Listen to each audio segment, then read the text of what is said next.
दोस्तों स्वागत है हमारा YouTube चैनल पे।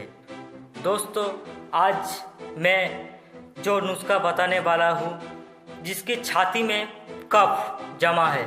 दोस्तों जो हम लोग का यूथ है, यंगस्टर है, अभी जो स्मोकिंग करते हैं उसकी कारण से कफ जम जाता है छाती में, तो इसकी प्रॉब्लम होती है। आप रात में जब सोने जाएंगे तो रात को आपको सोने में परेशानी होगा, कफ का वजह से आपको सोने, तो इस चीज़ से आप इस परेशानी से आप कैसे निजात पा सकते हैं, इसके लिए दोस्तों आप यूज़ करिए टोटली नेचुरल। दोस्तों टोटली नेचुरल तरीके से आप जो बाज़ारों में मिलता है जो प्रोडक्ट उससे 100 गुना बेहतर, 100 गुना नेचुरल प्रोडक्ट जो नुस्खा है मैं बताने वाला हूँ।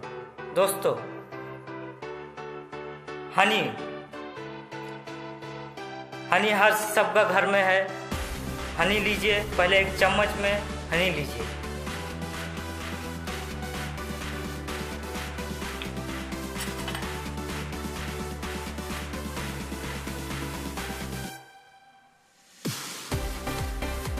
दोस्तों थोड़ा सा हनी, ज़्यादा नहीं, थोड़ा सा हनी लिया। देखिए दोस्तों थोड़ा, उसमें आप तुलसी पत्ता, देखिए दोस्तों ज़्यादा नहीं, दो देखिए दोस्तों, एक मैंने डाल दिया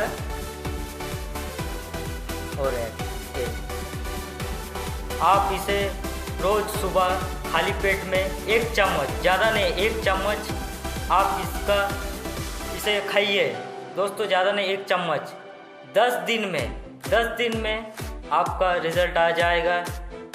आपका जो छाती में जो कफ जमा था दोस्तों आपको पता ही चल जाएगा। रात को जब आप सोने जाते हैं तब आपको जो घड़घड़ाहट महसूस होती है, जो खांसी होती है, तो उसे आपको ये यूज़ करने के बाद 10-15 दिन में आपको पता चल जाएगा, नहीं रात को सोने में अभी ठीक हो रहा, दिक्कत नहीं हो रहा। अगर ये मेरा नुस्खे से आपको अगर कुछ फ़ायदा हुआ है तो आप अपना करीबी दोस्त, करीबी मित्र, फैमिली, फ्रेंड इसको शेयर करिए और